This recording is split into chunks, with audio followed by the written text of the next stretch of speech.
Welcome, everybody. Welcome to the Fiscal and Economic Discussions Group. This is the February meeting. NWSOFA stands for Northwest Suburbs Organizing for Action. We kindly call it the land beyond O'Hare. We cover mainly 6 townships northwest of O'Hare, but since Zoom, we have broadened across the U.S.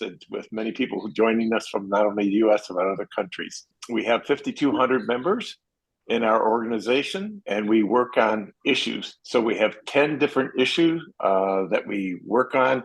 The very first was gun violence prevention. Then we started working with immigration reform, social justice, stand with women, climate. Then we started working on elections. And then recently we've had a group coming called ROD, which was organized by Ed and Jim. And we work on a lot of different current groups, whether it's talking about civics or talking about the 14th Amendment or whatever. They basically work on that. So we have 24 people in our all-volunteer group. It's a very active group, and we're here to present issues, facts, and to help you in your discussion. So, Karl, it's back over to you. Okay, thank you. We are trying to get people here to understand what the facts are in the economy, allow you to sharpen your arguments and communicate those facts to whoever your audience is, whether it's in person, in a blog, Facebook comments on newspaper articles, things like that. So I see David's comments in the New York Times articles frequently. So first thing we're going to talk about is the labor market, which had a surprisingly good start to the year. We had 353,000 jobs added in January, and adjusted to prior months of another 126,000. The net increase in jobs versus previously recorded was 479,000. You can see we've got record jobs since July 22. We went back and have surpassed the Trump era peak, which was in February of 2020, right before COVID hit. These were the revisions to the prior months. So you can see that if you had memorized how many jobs we added in a particular month, you have to go ahead and revise that because that's no longer true. And this is the 3-month.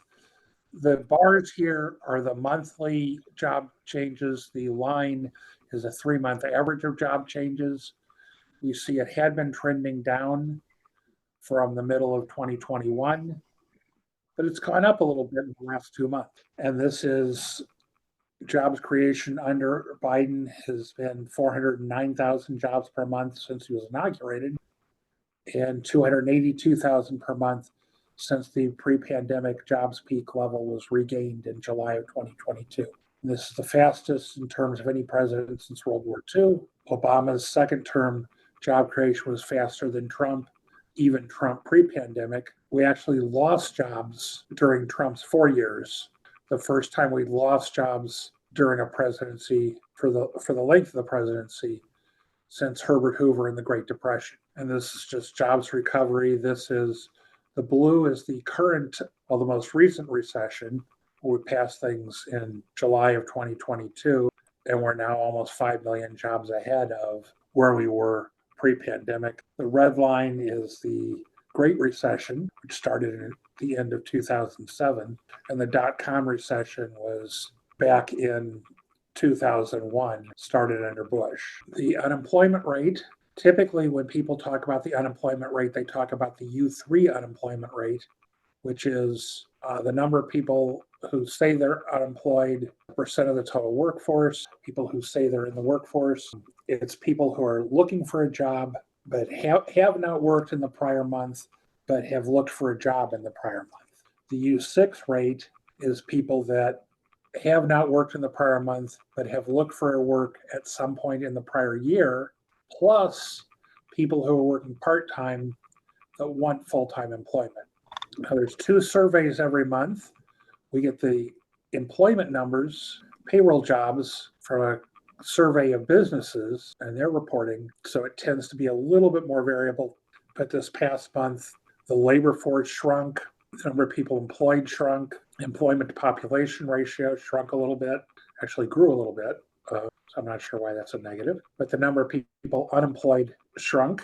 So the unemployment rate shrunk a little bit, but both of those numbers, the old one and the new one, round to 3.7%. So it's reported as no change, basically. But this is not a tremendously positive household survey result. Over the long term, payroll jobs tend to mirror the employment level in the household survey, but recently, the last couple of years, that has not been the case. They're both still going up, but the payroll jobs are going up more than the household survey jobs as a percent. Now, does that mean that there's something wrong with some of the data? Does that mean that people who had gig jobs are finding payroll jobs? So they're going off of gig 1099 work onto somebody's payroll? That could explain it. But we really don't know. But as David points out in this graph, immigrants are a big part of the jobs that we're adding. And native-born Americans have been relatively flat in terms of the number employed. Because a lot of baby boomers, people born here, are retiring, myself among them, since the beginning of 2020. And if we want to keep growing jobs, we need to keep growing immigrants, contrary to what some people believe. There was the Congressional Budget Office just put out their annual budget and economic outlook, I think yesterday. And I always recommend people read as much of it as you can stand. It's written for the Congress, so it's not written for people that are MBAs and economists, and it's got tons of graphs and charts in it. But one of the statistics in there was that they estimate that the contribution of immigrants over the next decade will add in total $7 trillion to the GDP. And they'll pay in $1 trillion in income taxes and payroll taxes to the government over a decade. And what that breaks down to, $7 trillion per household, is about $50,000 total for every household in America, meaning immigrants will make us $50,000 richer over the next decade, assuming that immigration occurs at the rate that CBO anticipates. And if Republicans get power and really curtail that, that'll slow down the economy. That will make us all poorer. And I think that's an important selling point to make. So, Karl, I'll hand it back. Okay. Now, the 25 to 54-year-old is considered prime working age because most people are past their student phase and not yet in their retirement phase. Some people in this age category are still in school, and others figured out how to retire at age 30, and good for them. But that's not most of us. So this is what we look at, and we see that this employment to population ratio dropped by about 10% during the pandemic and has recovered and is now higher than it was prior to the pandemic. And here we see the unemployment rate, the job openings, the ratio of job openings to the unemployment, which is the dotted red line. And at 1.4, it says there's 1.4 job openings for every person that is considered unemployed, which is a fairly healthy job market. And the unemployment rate is sitting pretty low. Now let's talk a little bit about GDP. We got pleasant news at the end of January from the Bureau of Economic Analysis. And before I start on this, David, are there any questions in the chat about the labor market? No, there aren't. Okay. We had one comment about the Fox News hosts having to admit that the economy is doing well, which was fun to watch. Next issue. And then maybe after today, Biden's mental capacity even more. Okay. So we had a big third quarter growth of 4.9% on annualized rate.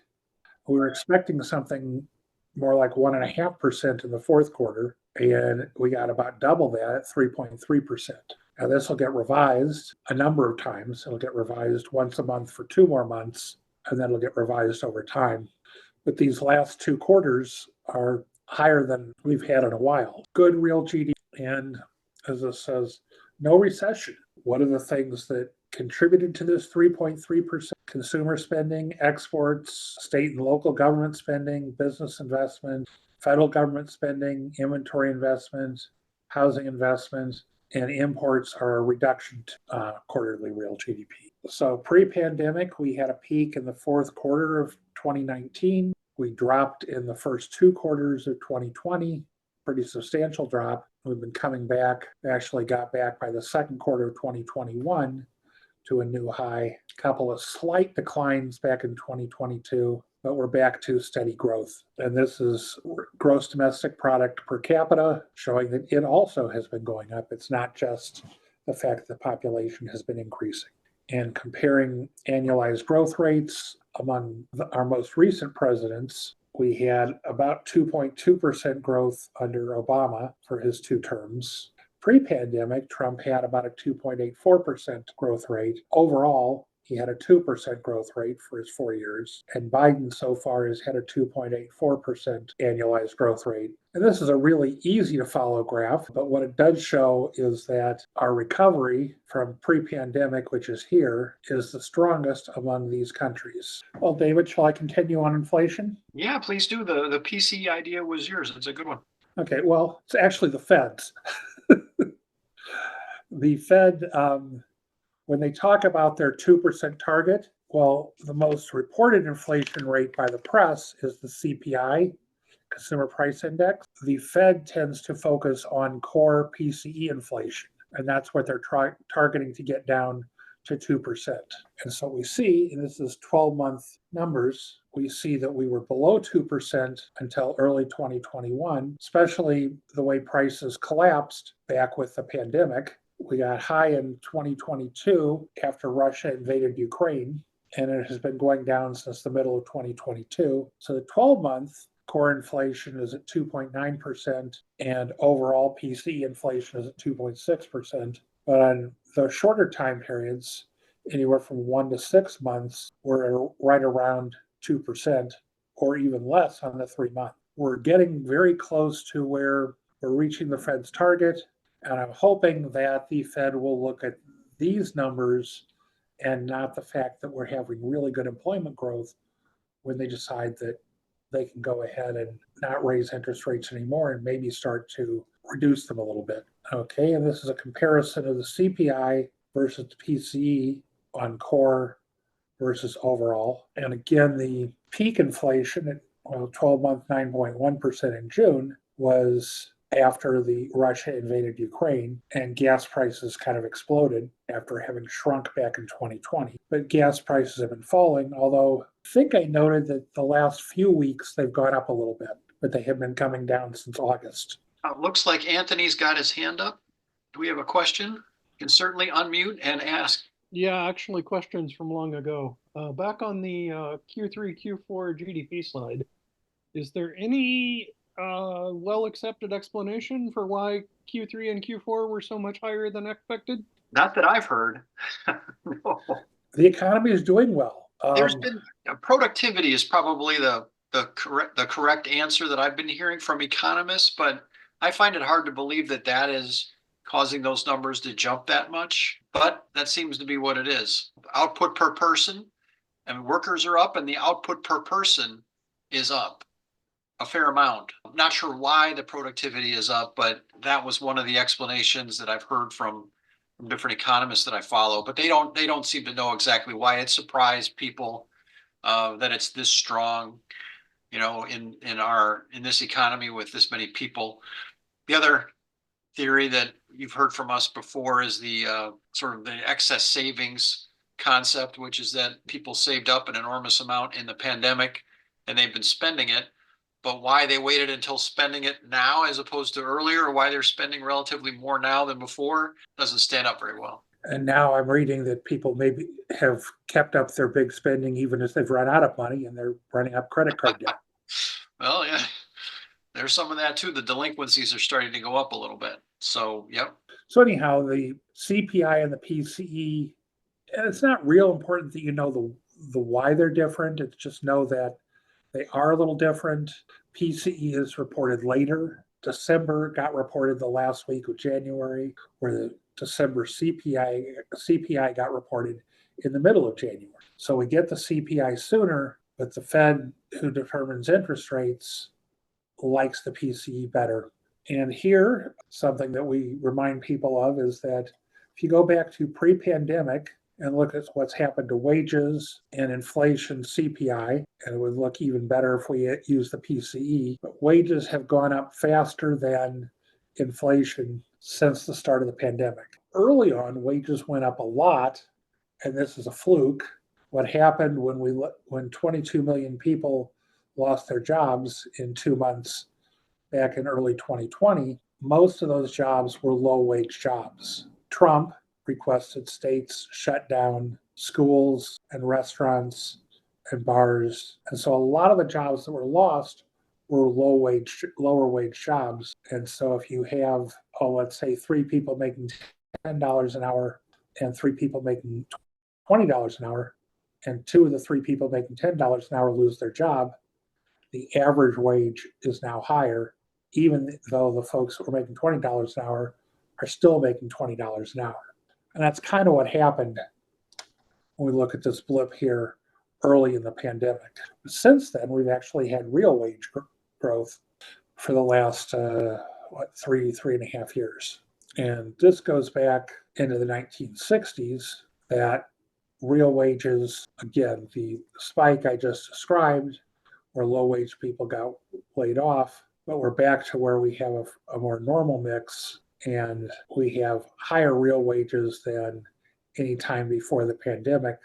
Curiously, real wages peaked back in about 1973 and then proceeded to go down and then started going up under Clinton. We're more or less flat under Bush because of the 2 recessions, went up under Obama, and then was continuing up under Trump until we hit the pandemic. Questions about inflation and wages? Not hearing anything. So I'll go with David doing myth busting.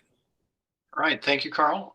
With the good jobs news, our Republican friends always like to attack the numbers and say that they're weak for some reason or another. So that's the theme of some of the myth busting here. The number of people that are holding multiple jobs in 2023 averaged a little bit lower than 2019. It was about 5%. So it's popped up from that incredibly low number in 2020, but you can't really use 2020 and 2021 as comparable years. They're just not useful analytically because they're so distorted by the pandemic. So 2022 is a decent year to use, but 2023 is your best comparison year back to 2019.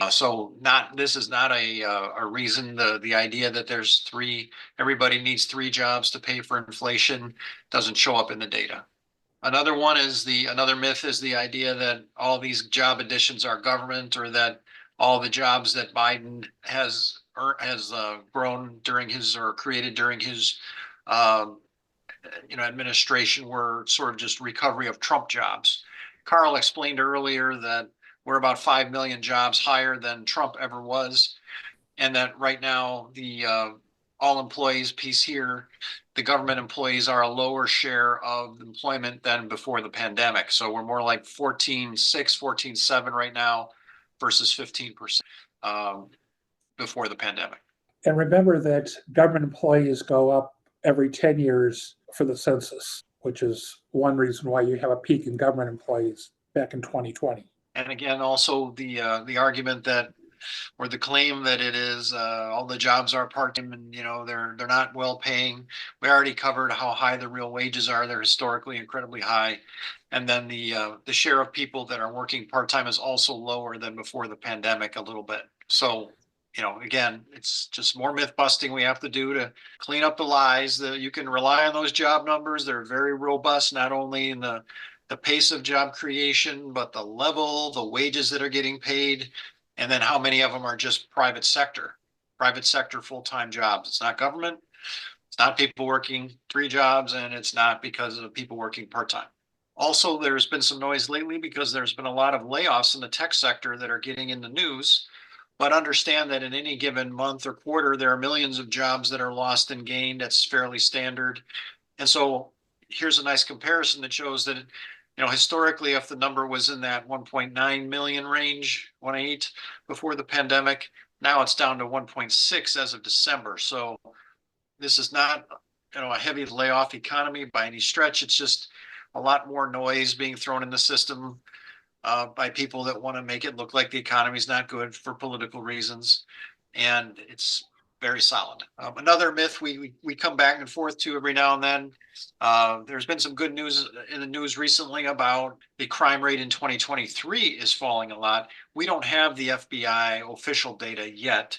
That's the most robust data we get. Usually we get that like 7 or 8 months after the end of the year, maybe a little more. So we won't have that for a while yet. But point here is that the violent crime rate jumped under Trump in 2020 during the pandemic, and it fell in 2021. And under Biden, it fell again in 2022. And the number, it's hard to tell the difference here, but it's just a hair below 2019. I should put the 2019 label in there too, but it's 2019 is like 380.8 or 380.9. It's just barely higher than 2022, but you know, it's the true talking point. Violent crime in 2022 is below the rate in 2019. And, you know, whether you give credit to the presidents or not, or it's good news. So it's on its way down. And if you were to extend this graph out going back years and years, those numbers tend to be, and we're not being overrun by an invasion of violent machete-wielding immigrants. The immigrants tend to commit less crimes than the native-born citizens.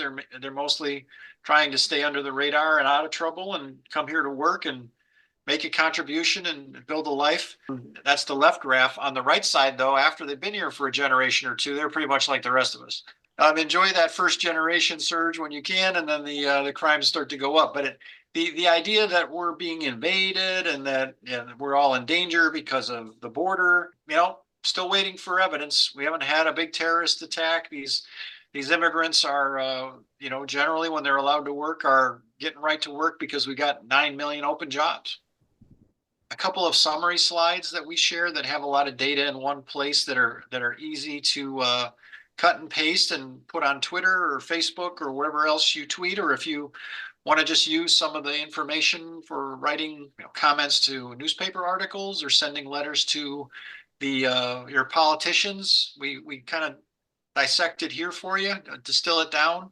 So this is a fast facts one. This actually looks great on Twitter. This shape, Twitter works really well with more more squarish shapes than these sort of wider PowerPoint images like we've been showing. This is really pops on Twitter. I stole it from the AFL-CIO. They did this exact thing, only with sort of a recap of the IRA, the Inflation Reduction Act. They had 3 points about the IRA, and I said, geez, I love this look. It's blue, it's clear and easy to understand, and so there it is. And this is a great one to just put everywhere. Give it to all your friends and not your coworkers, but your friends, and share it as widely as you can. This is a great one. Next one. This is just the kind of the data that we've explained today. This shows the 2019 average data and the 2023 average data. And in every measure that's on here, 2023 is better than 2019, even adjusted for inflation. And in many cases, it's not even close, like the real net worth per house. Been having some computer problems. So, all right.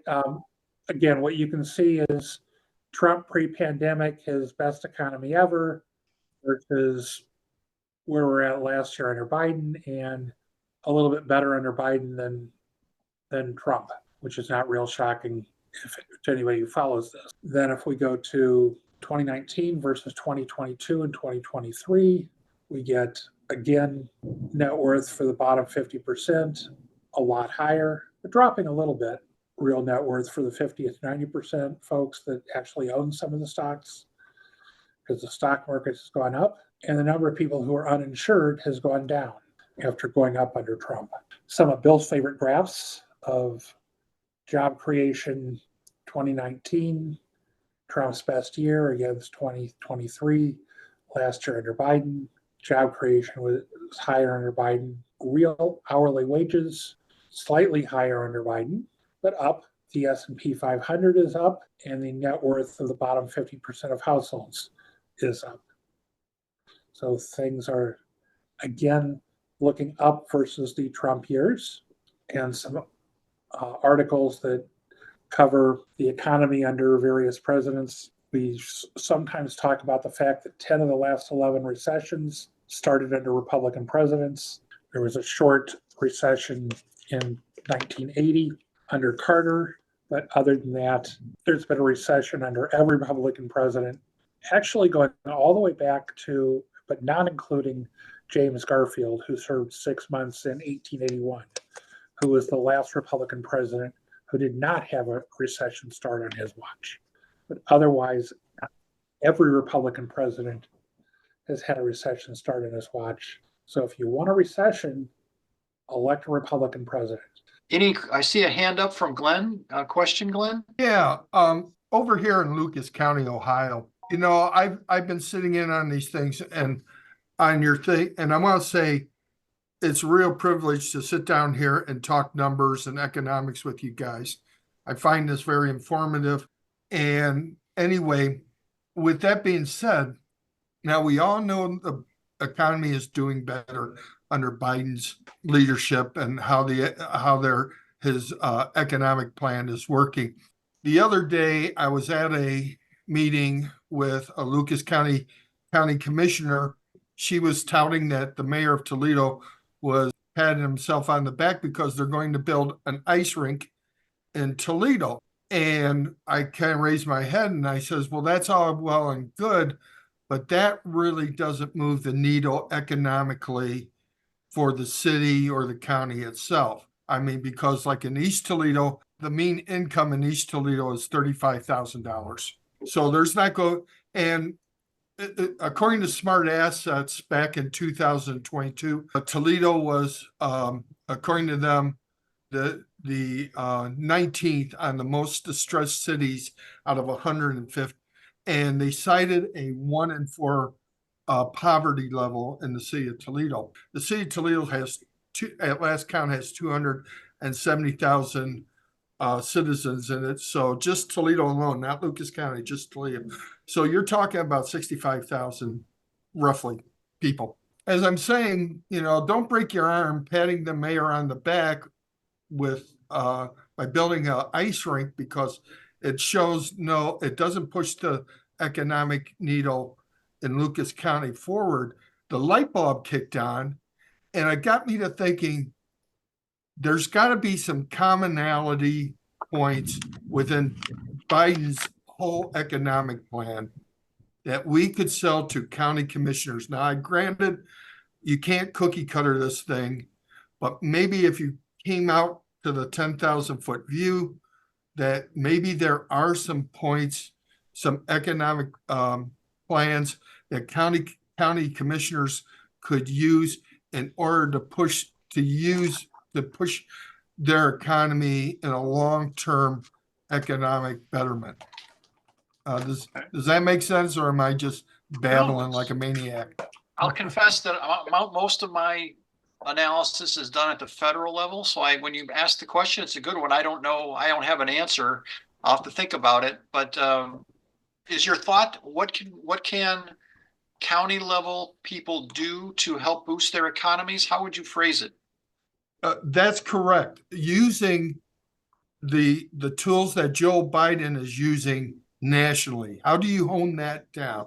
How do you hone down national tools to a local county level in order to, because I mean, it's working. What Joe Biden's doing is working. So how do you bring that down to a county level in order to use that plan to work within the county?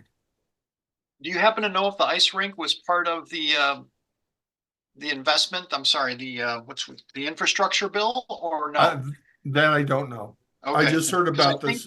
What's making the thought that hit me when you were talking about this is there are thousands of projects that the infrastructure bill is funding. And a lot of Republicans are taking credit for bringing the bacon home, even though they voted against it, which has been something that Biden has been occasionally covering. But I think one thing that might go toward what you're asking is, and I don't have a good list of it, if I were able to get a list of some of these projects in which counties they're affecting, then, or where these items are being built or where that money is being spent, we can make the case that make it a little more local, almost like a map and how much money is in those counties from the Infrastructure Act. I mean, there may be a way of linking what we do here to that, but I think getting some of this infrastructure money is one way that local politicians can say, I'm doing something for my constituents. And the smart ones are doing that. Even the Republicans are taking credit for what they voted against. So, but that's a good question. Thank you. Yeah, well, what I was arguing with her, that even if it was infrastructure, it didn't move the needle economically in this county forward, other than to give short-term jobs to construction workers and then whoever owns the ice rink. And that, but I pointed out that what would probably be a better bet is to figure out how to use that money for establishing pre-K, or giving every kid in Lucas County the ability to have a breakfast and lunch meal, because studies have shown that child nutrition results in higher educational scores. Right. That sort of thing. And so that's why I kind of wanted to do that. But thanks for your input, and I appreciate it. No, thank you. Good question. I see Bill's got his hand up. We don't usually let him talk, but we'll make an exception. All right, well, if we don't like his Bill question, we'll talk? just ignore him. Not Bill. So here's my question. And I might have missed them as we got through those last slides, but did we have any slides on consumer sentiment